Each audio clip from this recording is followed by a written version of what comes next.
today I have the SRPD55k1 from Seiko.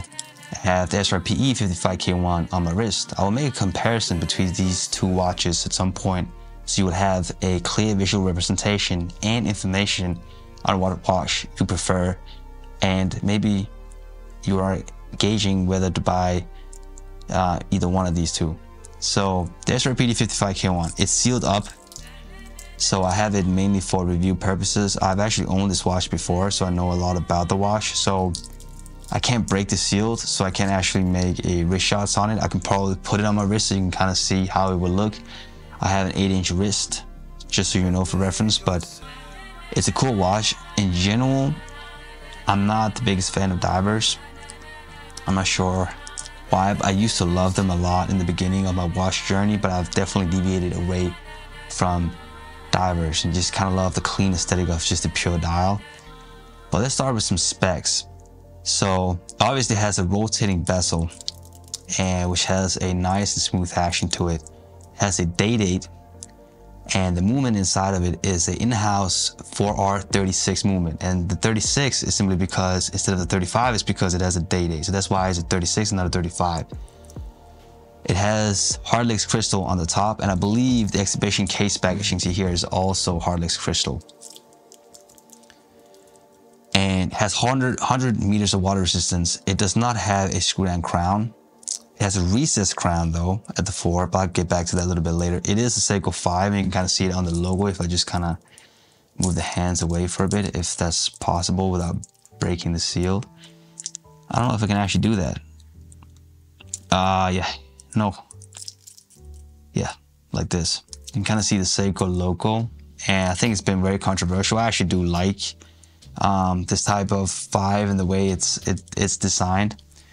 But let's take a look at the case. So I actually have the specs and the dimensions of the case. So the thickness of the watch is 13.4 millimeters. The dial size is 42.5, and that's not actually the only dial. It's I believe it's also the bezel, the rotating bezel included. And it has a lug-to-lug of 46 mil. The lug width is 22 mil, so that might be a turn-off for some people that might prefer a 20 mil lug width because they already have a bunch of straps in that lug width length. If you look at the movement, wait, I have some more commentary on it. Obviously, it's a Hardlex crystal on top, which is Seiko's own proprietary glass. So it's apparently more shatter resistance compared to sapphire. I'm not exactly sure how that feature in real life use, if you would find this one breaking less than the sapphire. I think in general, I don't see many broken glasses. I see more scratched up glasses, and this one is going to be a lot more scratch proponent. I mean Hardlex compared to sapphire. Can I expect, or is it expected to have a sapphire at this price point? When you think about the fact that it's a watch from Seiko, probably not. But still, it's Hardlex crystal on top. The rotating bezel has a nice smoothing action to it. I can't quite explain what it is, but it's so nice. The lume on the dots of the indices are powerful. I can't really show you guys here, but it's, just take my words for it. Seiko lume is some of the best on the market. The case finishing is just amazing. I mean, Seiko generally has, some of the best design and polishing and overall just finish when it comes to the cases.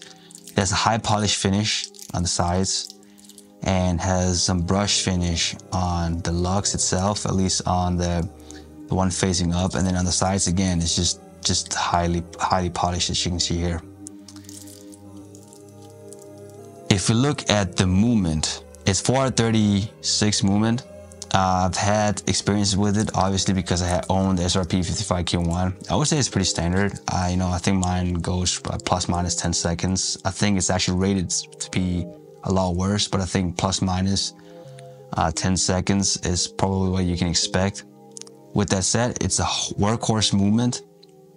It's not considered a premium movement at all. It has a 3 Hz sweep, which I think is fine. It does give you the sweeping sensation that you love from mechanical watches. It does hack, which is good. It has a day date. Again, that's up to you whether you're a fan of that. You can obviously change that. Yeah, I think that's pretty much the movement. And then if you go to the dial itself, which is probably one of the better elements of this watch, obviously that's a design 5, which a lot of people don't like. They prefer the older Seiko 5s, which is more of a traditional 5 as opposed to the zigzag pattern here. It has obviously all the dots. It's designed after a diver's dial, and I think obviously it is a diver, but it has the classic dots as the Rolex Submariner or the SKX 007. And on 12 we have a triangle. On the bottom we have an oval shape, also on the 9th. And then it has Seiko printing and date at the 3. So it's up to you whether you like the date or not. Obviously, which we can talk about now, it's a Seiko 5. And one of the elements of Seiko 5 is having a date window, having a recessed crown. I believe it's being water resistant. And I also believe it should be having a bracelet. I'm not exactly sure of all the 5 Seiko requirements. I probably have to study a little bit more, but also because not everybody knows exactly what it is. So not everyone is coming to the same conclusion regarding the definition of a Seiko 5, at least what makes up of elements to be a Seiko 5. It's just fun with the recessed crown. I would love to know exactly why that is the case, like why it has to be at the 4, not just in the standard 3. It does make it a little bit more fun, but what's the reasoning behind it, I would love to know.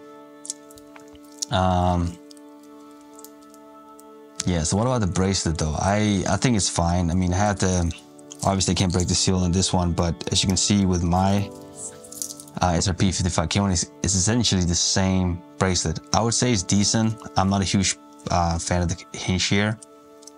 I think the locking mechanism is fine. You know, you have to pull it up and then double press release. I think that's fine, but it does lack some finesse for sure. It's not the best quality. It does rattle a little bit and it doesn't feel like the most highest quality bracelet. I still think it's fine, especially if you don't know any other bracelets. And I don't know many bracelets. I do have I have the SRP bracelet, which a lot of people don't like, but I think it's better than this one. I wouldn't say it's the best bracelet, but you know, for the price and you know, for the experience, you would not lack anything compared to other watches. I think it's fine, honestly.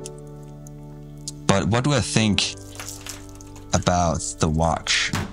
Oh, I almost broke my lens there, which I have to be careful with, because these things, you know, it's a whole different ball game, I guess, because they can be very expensive, but again, watches are definitely a lot more expensive than lenses, or can get a lot more expensive than lenses. But what do I think of the watch? Does it make sense? And I think it does. I mean, it definitely is a newer reiteration of the XKX 007. I'm not exactly sure why a lot of people rave the XKX more. Maybe because it could be because of the times when it was released, it presented itself with such huge, tremendous value.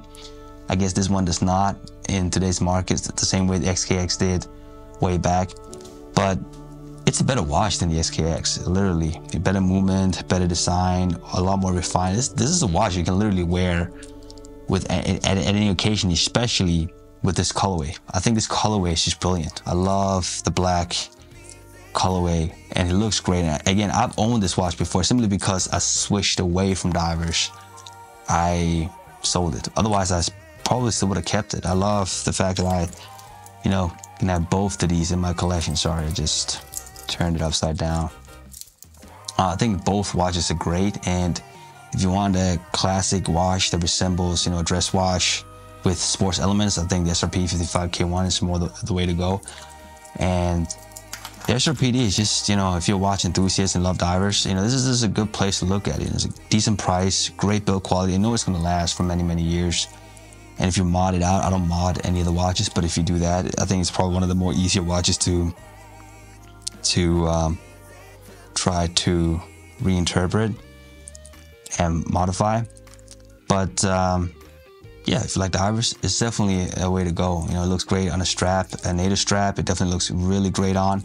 I love the Movement 435. It's a workhorse. It just beats away, it takes away, just great. And the bracelet is decent. It is water resistant. I'm not, it's a diver, but it doesn't have a screw down crown. So I'm not exactly sure how far you can go down, but I think you can swim with it and it shouldn't give you any problem. And Seiko, even though there's a lot of micro brands out there maybe presenting a better value from specs perspective, but Seiko is still a renowned brand. It's a recognized brand that a lot of people within the watch community knows, and it should be held. It should be respected. There's many watch brands like Rolex is out there that can demand a premium for them being a brand. Seiko, is a brand, and it's definitely shown throughout time now that they are commanding a lot more in price, and maybe that's what people don't like, because back in the days, again, with the XKX, probably presented a lot more value than the SRPD55k1 does in this market. Still, it's a great watch, and if you love divers, I think you should get it. I will make a review in comparison between these two, again, to give you a visual representation of, and maybe you can gauge which watch you would like the most. And also it's just fun to kind of compare these two, because essentially they're the same, but that will be the next video. Thank you for watching, and hopefully you enjoyed this video. And if you want to see more content like this, please like and subscribe and comment, and yeah, let's engage with one another. If you have any questions, or you have something you want to talk about, or some details, your experiences with these types of watches, or any watch per se, let me know in the comments, or any alternatives that you think is more appropriate to offer to the people out there. Let me know in the comments, and I'll see whether I can get my hands on them and review them. Again, thank you for watching. I really mean that. I really appreciate it, and I hope you're all doing well out there. Thank you.